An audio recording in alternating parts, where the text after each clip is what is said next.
ಮಕ್ಕಳ ಲಂಚ್ ಬಾಕ್ಸ್ಗೆ ಪರ್ಫೆಕ್ಟ್ ಆಗಿರುವಂತಹ ಆಲೂ ಪರೋಟ ಬೈಟ್ಸ್ನ ಈಸಿಯಾಗಿ ಯಾವ ರೀತಿ ಮಾಡೋದಂತ ನೋಡೋಣ. ಇದಕ್ಕೆ ಮೊದಲಿಗೆ ಬಾಯ್ಲ್ ಮಾಡಿರೋಂಥ 2 ಪೊಟ್ಯಾಟೋನ ಮ್ಯಾಶ್ ಮಾಡಿಕೊಂಡು ಸಣ್ಣದಾಗಿ ಹೆಚ್ಚಿರೋಂಥ ಈರುಳ್ಳಿ, ಕಟ್ ಮಾಡಿರೋ ಕರಿಬೇವು, ಖಾರದ ಪುಡಿ, ಧನಿಯಾ ಪುಡಿ, ಚಾಟ್ ಮಸಾಲ, ಜೀರಿಗೆ ಪುಡಿ, ಸ್ವಲ್ಪ ಅರಿಶಿನ, ಉಪ್ಪು ಹಾಕ್ಕೊಂಡು ಚೆನ್ನಾಗಿ ಮಿಕ್ಸ್ ಮಾಡ್ಕೋಬೇಕು. ಇಷ್ಟ ಇದ್ದರೆ ಗರಂ ಮಸಾಲ ಸಹ ಹಾಕ್ಕೋಬೋದು.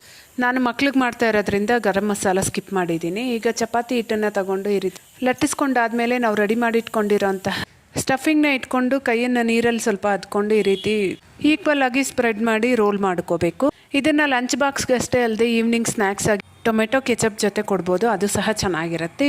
ವಿಡಿಯೋದಲ್ಲಿ ತೋರಿಸ್ತಾ ಇರೋ ಥರ ರೋಲ್ನ ಈ ರೀತಿ ಕಟ್ ಮಾಡಿಕೊಂಡು ಸ್ವಲ್ಪ ಎಣ್ಣೆ ಅಥವಾ ನೀರನ್ನ ಕೈಗೆ ಹದ್ಕೊಂಡು ಈ ರೀತಿ ಪರೋಟ ಬೈಟ್ಸ್ನ ರೆಡಿ ಮಾಡ್ಕೊಂಡಾದ್ಮೇಲೆ ಸ್ಟವ್ ಮೇಲೆ ಹೆಂಚನ್ನ ಇಟ್ಟು ಹೆಂಚು ಬಿಸಿ ಆದಮೇಲೆ ಸ್ವಲ್ಪ ಎಣ್ಣೆ, ಇಷ್ಟ ಇದ್ದರೆ ಬಿಳಿ ಎಳ್ಳನ್ನ ಸ್ಪ್ರಿಂಕಲ್ ಮಾಡಿಕೊಂಡು ಈ ಬೈಟ್ಸ್ನ ಹಾಕಿ ಚೆನ್ನಾಗಿ ಎರಡೂ ಕಡೆ ಫ್ರೈ ಮಾಡಿಕೊಂಡ್ರೆ ಆಲೂ ಪರೋಟ ಬೈಟ್ಸ್ ರೆಡಿ. ಇಷ್ಟ ಆಗಿದ್ರೆ ವಿಡಿಯೋಗೊಂದು ಲೈಕ್ ಕೊಡಿರಿ, ಹಾಗೆ ಚಾನಲ್ನ ಸಬ್ಸ್ಕ್ರೈಬ್ ಮಾಡಿ ಸಪೋರ್ಟ್ ಮಾಡಿ. ಬಾಯ್.